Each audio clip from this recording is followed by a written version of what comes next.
இந்த வீடியோவில் கேட்சிஸ் cable, internet cable இருக்குதுல்ல, அந்த கேபிள் RJ45 கனெக்டரோட எப்படி நம்ம கனெக்ட் பண்ணுறோம், கிரிப்பிங் பண்ணுறதை பார்ப்போம். இந்த கிரிப்பில் வந்து பிளேடு மாதிரி கொடுத்துருப்போம், அதை வச்சு நம்ம கட் பண்ணிப்போம் அவுட்ரு இன்சுலேஷனு. அப்போ சென்ட்ரல் உள்ள இந்த சப்போர்ட்டிங் கோர் இருக்குதுல்ல, அதையும் கட் பண்ணிடலாம். இந்த பிளேடு மாதிரி கொடுத்துருவோம், அதை வச்சு கட் பண்ணிக்கலாம். கட் பண்ணதுக்கப்புறம் இந்த ட்விஸ்டட் ஒயர் இருக்குதுல்ல, ட்விஸ்ட் பேர் ஒயர், அந்த எல்லா ஒயரையும் வந்து அன்ட்விஸ்டட் பண்ணி எடுத்துக்கணும். தனித்தனியாக இண்டிவிஜுவல் ஒயராக எடுத்துக்கணும். ஓகே, எடுத்து அதை லைனாக வந்து செட் பண்ணிக்கணும். இந்த கலருக்கு ஒன்று அந்த ஸ்க்ரீனில் கொடுத்துருக்கோம் பாருங்கள், பின் 1 பின் 2 என்னென்ன கலர் நம்ம வந்து வைக்கணும்னா அதுக்கு தகுந்த மாதிரி அந்த சீக்வன்ஸில் அந்த ஒயரை வந்து செட் பண்ணி வச்சுக்கணும் லைனாக. இந்த மாதிரி வச்சுக்கிட்டு அந்த எட்ஜை வந்து ஈவனாக கட் பண்ணிடணும் முதல்ல.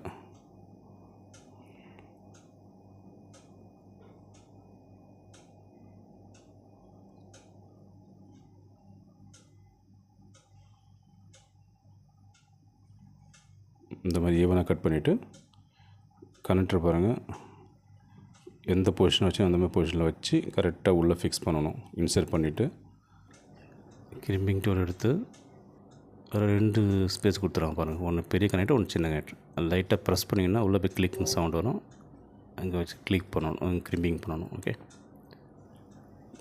அவ்வளோதான், கம்ப்ளீட் ஆகிடுச்சு கிரிப்பிங்.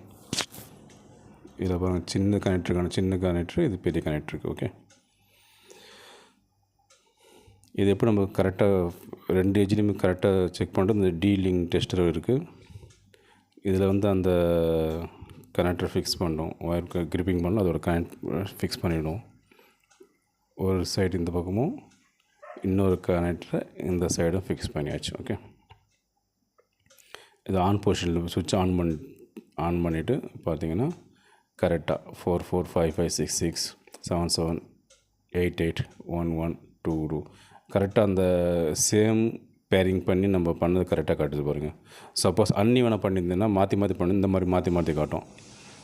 இந்த இமேஜ் பாருங்கள், இதில் 6 அதில் 4, இங்கே 4 இங்கே 8. ஓகே, ஸோ மாற்றி காட்டுறதுனால சரியாக பேரிங் ஆகலாம். ஓகே, ஸோ கலர் கோடு படி நம்ம கரெக்டாக பண்ணிங்கன்னா அந்த ஒயரிங் கரெக்டாக வந்துடும். Okay, thank you.